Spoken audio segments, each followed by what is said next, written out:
விஜய் ஜெயிப்பாரு. நான் வேண்டி தோந்த சரித்திரம் இல்லை. நான் நீ சேர்ச்சுட்டா கூட நான் உயிரை விட்டுக்காரு பரவாயில்லப்பா. நீ சேர்ச்சு நீ வந்து மக்களுங்களுக்கு பாதுகாப்பு கொடு.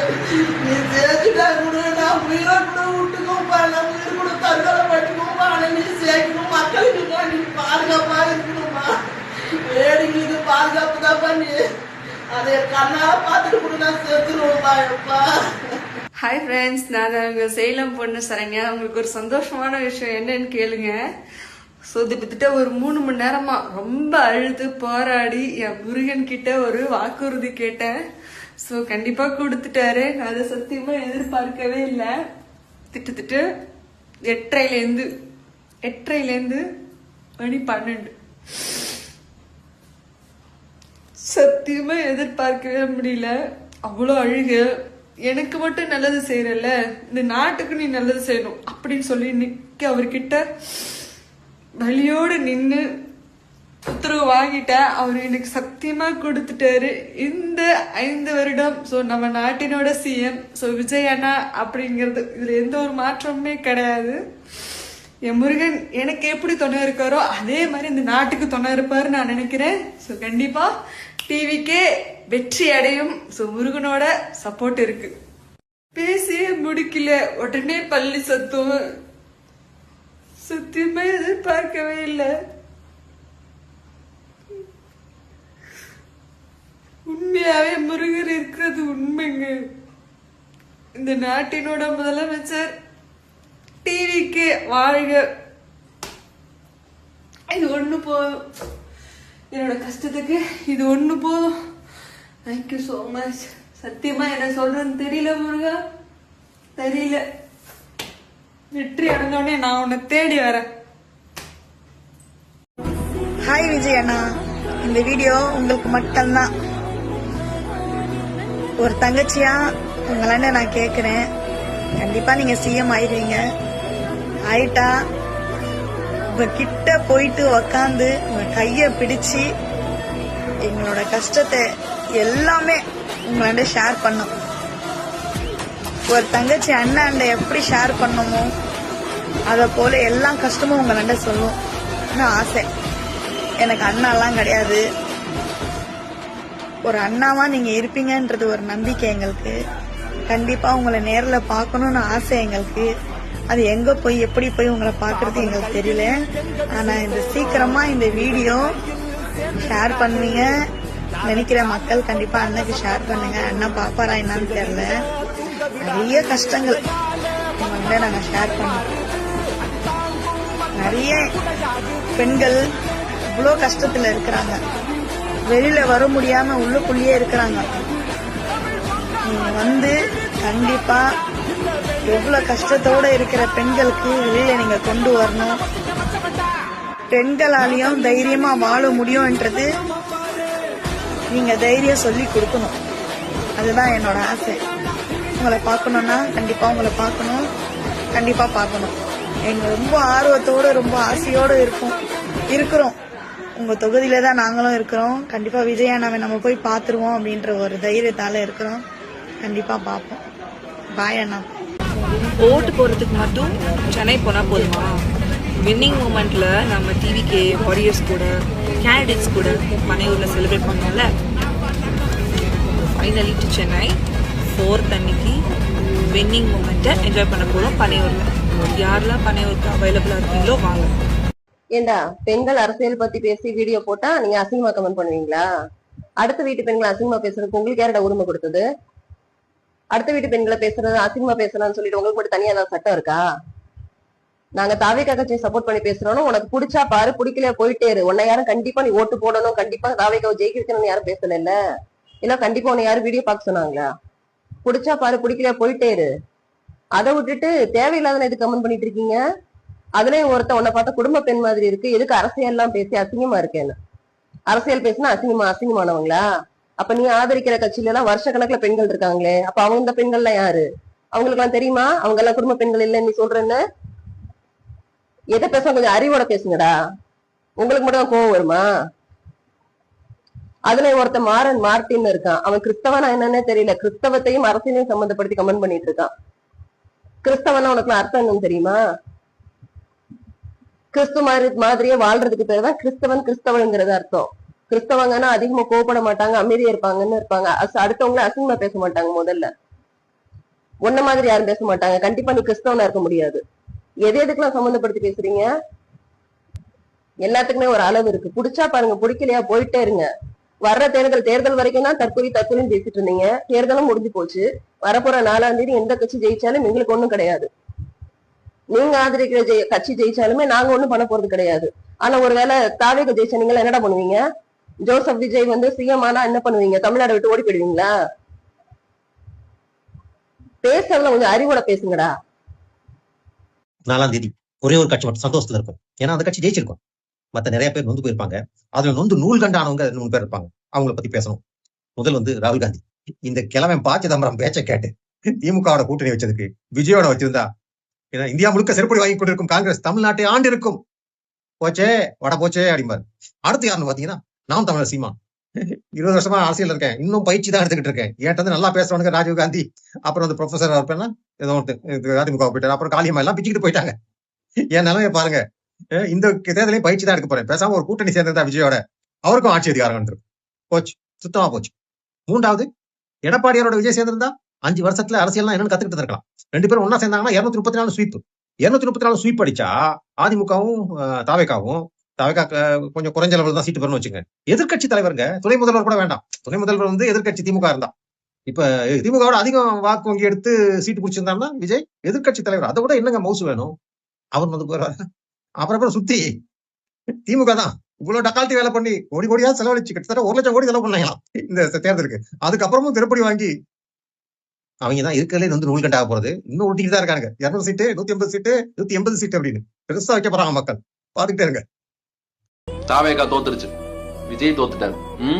எக்ஸிட் போல் வந்திருக்கு. நம்பாதீங்க. இது அதாவது எப்ப விஜய் உள்ள அரசியலுக்கு வந்தாரோ டிஜிட்டலா வருது பாத்தீங்களா சர்வே, கடுப்புல விட்ட கணிப்பு அதுதான் இது. ஏன்னா அது எல்லா கைக்குலி எல்லாருமே ஒரு இதுக்கு போயிட்டாங்க.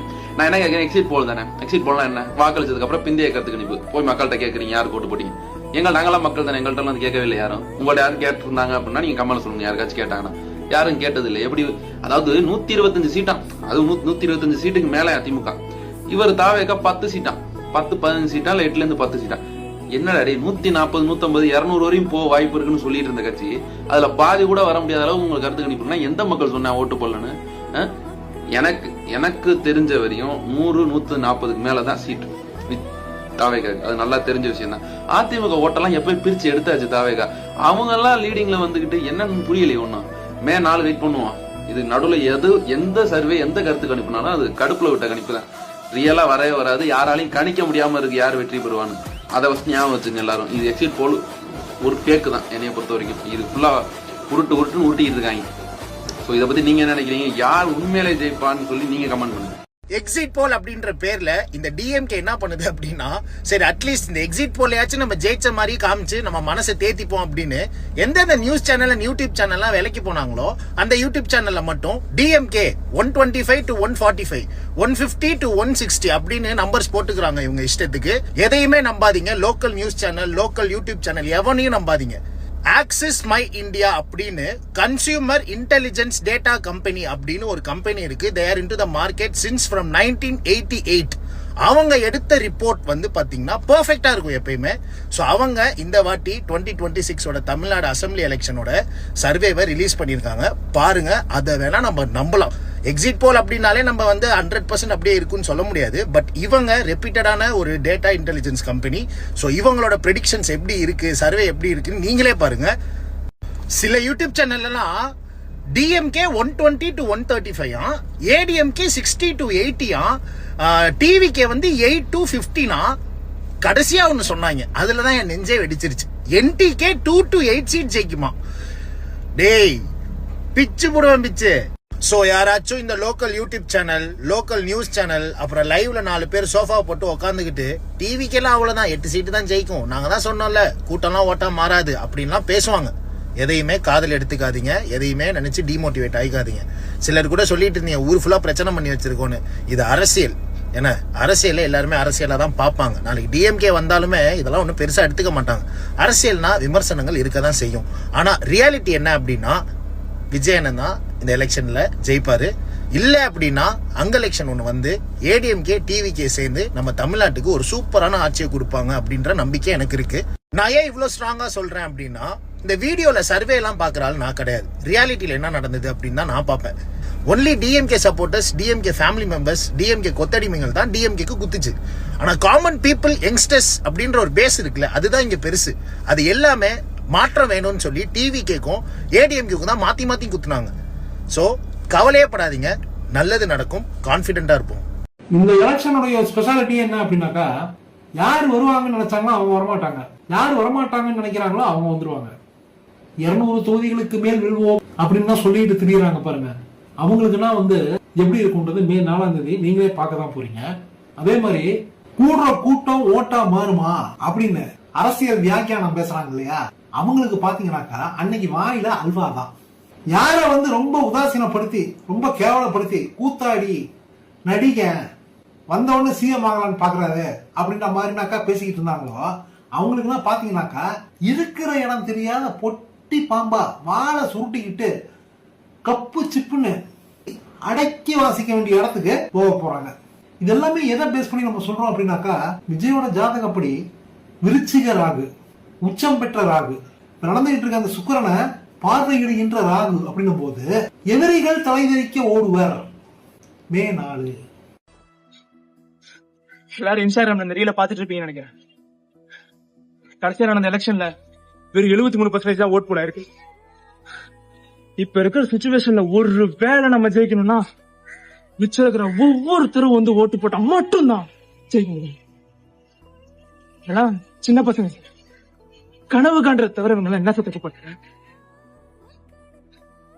இவ்வளவு பெரிய ஸ்டேட்ல 40-45% பேர் தான் ஓட்டு போடும். காசு கொடுத்து 5% ஜாதி ஓட்டு 5%, முக்கத்தி மோதிரத்துக்கு 5%. 100% மக்கள் யாரு ஆளணும்னு வெறும் 20% மக்கள் முடிவு. It's democracy. ஒரு குடிமகனோட குறைஞ்சபட்ச தேசப்பற்று ஓட்டு போடுறாங்க. இன்னும் 24 மணி நேரம் தான் இருக்கு. இந்த சும்மா இருந்தவன், சோம்பேறியா இருந்தவன், வீட்லயே இருந்தவன், முக்கியமான வேலையா இருந்தாலும் சரி எல்லாத்தையும் நிறுத்திட்டு போய் ஓட்டு போடுங்க. 1/2 மணி நேரம் கியூல நின்று ஒரு பட்டன் அழுத்தி ஒரு ஓட்டு கூட போட முடியலன்னா நீதான் முதல் குற்றவாளி. 24 மணி நேரம் விட்டீங்க. இப்ப நடந்துட்டு இருக்க குற்ற கேஸ் எல்லாம் இன்னும் 20 வருஷம் நடக்கும். நாடு 50 வருஷம் பின்னாடி. நம்ம கல்ட்டுனா என்ன அப்படின்னா ஒருத்தவங்க என்ன பண்ணாலும் சப்போர்ட் பண்ணுறது, கண்ணை மூடிட்டு ஒருத்தவங்களை ஃபாலோ பண்ணுறதுக்கு பேர் தான் கல்ட்டு அப்படின்னு சொல்லுவாங்க. ஒரு குரூப், அதுதான் கல்ட்டு. அப்படி உண்மையிலேயே கல்ட்டு யாருன்னு பார்த்தீங்கன்னா, இவங்க தான், இந்த வயசானவங்க, இவங்க இந்த மாதிரி பேசுகிறவங்க தான் கல்ட்டு. காலங்காலமாக நாங்கள் இந்த கட்சி தான், காலங்காலமாக நாங்கள் அந்த கட்சி தான் அப்படின்னு சொல்லி உயிரோட இல்லாத இறந்து போன லீடருக்கு இப்போ வரைக்கும் அவங்க ஓட்டு போகிறதா நினச்சிட்டு போட்டுட்ருக்காங்க. அப்போ நீங்கள் தான் உண்மையிலேயே கல்ட்டு. யோசிச்சு பாருங்கள். அப்போ நீங்கள் சப்போர்ட் பண்ணுற லீடர் இறந்துட்டாங்க. இப்போ நாட்டில் என்ன நடக்குது, யார் ஆட்சி செய்கிறான்னு கூட தெரியாமல் ஓட்டு போடுற, நாங்கள் காலங்காலமாக இந்த கட்சி தான் டயலாக் பேசுகிற நீங்கள் தான் கல்ட்டு. இப்போ இருக்கிற இளைஞர்கள் சுயமாக சிந்திச்சு யார் நல்லவன் கெட்டவன் பார்த்து தான் ஓட்டு போடுறாங்க, பார்த்து தான் அவங்க சப்போர்ட் பண்ணுறாங்க. நான் பார்க்குற வரைக்கும் இங்கே இப்போ விஜய் அவர்களே நாளைக்கு ஏதாவது தப்பு செஞ்சாங்க அப்படின்னா கேட்குற முதல் ஆள் நானாக தான் இருக்கும் அப்படின்னு சொல்லி பல பேர் இங்கே சொல்கிறாங்க. நாங்கள் கண்டிப்பாக குரல் கொடுப்போம், விஜய் அவர்கள் சூஸ் பண்ண எம்எல்ஏவோ மினிஸ்டரோ யார் தவறு செஞ்சாலும் நாங்களும் அதை கேள்வி கேட்போம் அப்படின்னு பல பேர் மைண்ட் செட்டில் இருக்காங்க. இதை நீங்கள் நம்பாமல் கூட இருக்கலாம், உண்மை அதுதான். ஏன்னா மேபி ஒரு சாஃப்ட் கார்னர் இருக்கும், அண்ணா என்னென்னா இது வேணாண்ணா, இது அனோ நமக்கு இது வேணாண்ணா அப்படின்ற மாதிரி சொன்னால் கூட அவங்க கண்டிப்பாக சொல்லுவாங்க, அவங்க கண்டிப்பாக கேள்வி கேட்பாங்க. ஏன்னா இந்த இளைஞர்கள் தான் உண்மையிலே தெளிவாக இருக்காங்க. நான் பேசினதை வச்சோ, நான் மற்றவங்க கிட்ட பழகினதை வச்சோ நான் சொல்கிறது அதுதான். விஜயோட சப்போர்ட்டர்ஸ் இவங்களோட மைண்ட் செட் இன்னும் தெளிவாக சொல்லணும் அப்படின்னா எப்படி இருக்குன்னா, நான் நல்லவன், என்னை சுற்றி இருக்கவங்க நல்லவங்க, விஜய் அவரும் ஒரு நல்லவர் அப்படின்னு அவங்க நம்புகிறாங்க. அதனால் நாங்கள் அவருக்கு சப்போர்ட் பண்ணுறோம் அப்படின்னு தானே தவிர விஜய்க்கு விஜய் எங்களுக்கு பிடிக்கும் அதனால் அவர் என்ன பண்ணாலும் சப்போர்ட் பண்ணுவோன்னு இங்கே பண்ணல. என்ன சிம்பிள் எக்ஸாம்பிள் என்னன்னா இப்போ பிஜேபிக்கு விஜய் சப்போர்ட் பண்ணி பண்ணியிருந்தாரு, பிஜேபி கூட போயிருந்தாரு அப்படின்னா இப்போ இருக்கிற இதே ஆதரவு இருந்திருக்குமா? இதே இல்லை கமல்ஹாசன் ஐயா மாதிரி வந்து டிஎம்கே கூட வந்து அலையன்ஸ் போயிட்டார், டிஎம்கே கிட்ட போயிட்டாரு அப்படின்னா வந்து இப்போ இருக்க இதே ஆதரவு இருந்திருக்குமா அவருக்கு அரசியலில்? ஸோ அப்போ வந்து இருந்திருக்காது. அப்போ அது காரணம் என்ன? அப்போ விஜய் அவர்கள் நல்லவர்கள் பக்கம் நிற்கிறார், நல்லதுக்காக நிற்கிறார்ன்றனால தான் இந்த சப்போர்ட். ஃப்யூச்சர்லேயும் அவர் கெட்டது பண்ண மாட்டார்னு நாங்கள் நம்புகிறோம். ஆனால் தவறுகள் நடக்கலாம். தவறு வேற, கெட்டது வேற. ராங் என்றது வேற, மிஸ்டேக் அப்படின்றது வேற. தவறுன்றது வந்து தெரியாமல் நடக்கிறது. அண்ட் இப்போ தவறு மிஸ்டேக்ஸ்லாம் கூட நடக்கலாம். ஆனால் அதெல்லாம் நம்ம கேள்வி கேட்கணும். அப்போ தான் நம்ம கரெக்டாக யோசிக்கணும்னு அர்த்தம். ஸோ இந்த இளைஞர்கள் தெளிவாக தான் இருக்காங்க. வயசானவங்க தான், நீங்கள் தான் கல்ட்டு அப்படின்னு சொல்லி நான் சொல்லிக்கிறேன். ஸோ நீங்கள் வந்து கொஞ்சம் சுயமாக சிந்திச்சு நாட்டில் என்னென்ன நடக்குது, என்னென்ன பிரச்சனைலாம் இருக்குன்னு பார்த்து யோசிச்சு ஓட்டு போட்டால் நல்லாயிருக்கும் அடுத்த எலெக்ஷன்லேருந்து. ஸோ நான் உங்கள் ரிச்சர்ட் ஹாசன். நன்றி.